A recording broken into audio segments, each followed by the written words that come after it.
Շատ լավ, հարգելի գործընկերներ, դե ակնհայտորեն իհարկե այս ծրագիրը շատ կարևոր է Ղարաբաղից տեղահանված մեր հայրենակիցների կարիքները հոգալու համար, բայց ընդհանուր առմամբ կարծում եմ, որ մենք պետք է գնահատենք նաև այս ծրագրի քաղաքական նշանակությունը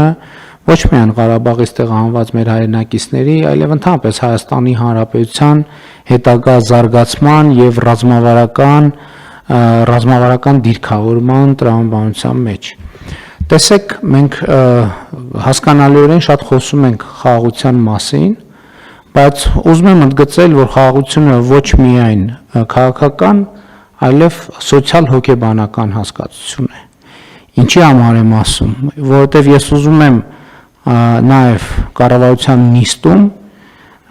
արձանագրել եւ նույնիսկ դատապարտել բոլոր այն միտումները, որոնց նպատակը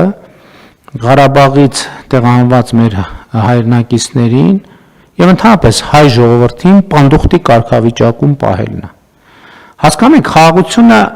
ինչ կապ ունի սա խաղաղության թեմայի հետ, որովհետեւ երբ որ մենք ասում ենք ընդհանրապես,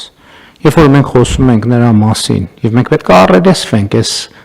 հատկապես հիմա դա շատ կարեւոր է անել։ Երբ որ մենք ասում ենք, խոսում ենք վերադարձի օրակարգի մասին, նկատի ունենալով այն, ինչ հասկանալիորեն եւ ակնհայտորեն նկատի ունենք, մենք ըստ էության առաջինը չենք թողում, որ այդ մարդիկ խաղաղվեն եւ տնավորվեն։ Սա շատ կարեւոր է, որովհետեւ խաղաղությունը մենակ պայմանագիր չի։ Խաղաղությունն այն է, որ մարդը խաղաղվի, հասկանա, որ այն ճամպրուկը կապած վիճակում այդ չկա ավելի դաժան եւ տառապալի բան, քան սպասումը։ Բայց մենք որպես ժողովուրդ արդեն 100 քանի տարի է այդ սպասումով ենք ապրում եւ սա ուզում եմ ընդգծել էլի, սա կայսերական քաղաքականություն է։ Սա հակահայկական ապահայկական կայսերական քաղաքականություն է, որ մի խաղաղվեք, էսա կվերադառնաք կամ կվերադարձնենք, էսա ցեղասպանության միջազգային ճանաչում կլինի, էսա կվերադառնաք Վան, Մուշ, չգիտեմ, Կիլիկիա, եւ այլն, եւ այդպես շարունակ։ Այս քաղաքականությունը ունի երկու նպատակ։ Առաջինը հայ ժողովրդին պահել պանդուխտի գիտակցության մեջ եւ երկրորդը թույլ չտալ, որ Հայաստանի Հանրապետությունը որպես պետություն կայանա, որովհետեւ այն երկիրը, որտեղ իշխող սոցիալ հոգեբանությունը պանդուխտի սոցիալ հոգեբանությունն է, որ մենք ինչ որ միտեղ պետքա գնանք, այս այն տեղը չի, որտեղ մենք պետքա մնանք, այդ պետությունը չի կարա կայանա։ Եվ մենք անընդհատ առերեսվում ենք, մենք այդքան, տեսեք, մենք անկախության առաջին օրերից ի վեր միլիոնավոր անգամներ մեր հանրային քաղաքական դաշտում, սոցիալ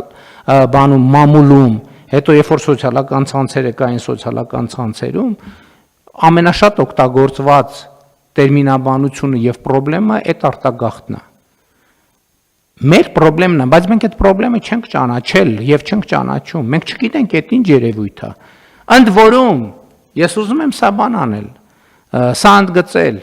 ընդ որում ժողովուրդը ավելի շատ այս խնդրեմի հետ առերեսվում ուզում հասկանալ անեկդոտների, պատմությունների, սովորույթների տեսքով, քան պետությունը, քան պայմանականորեն ասած էլիտար շրջանակները։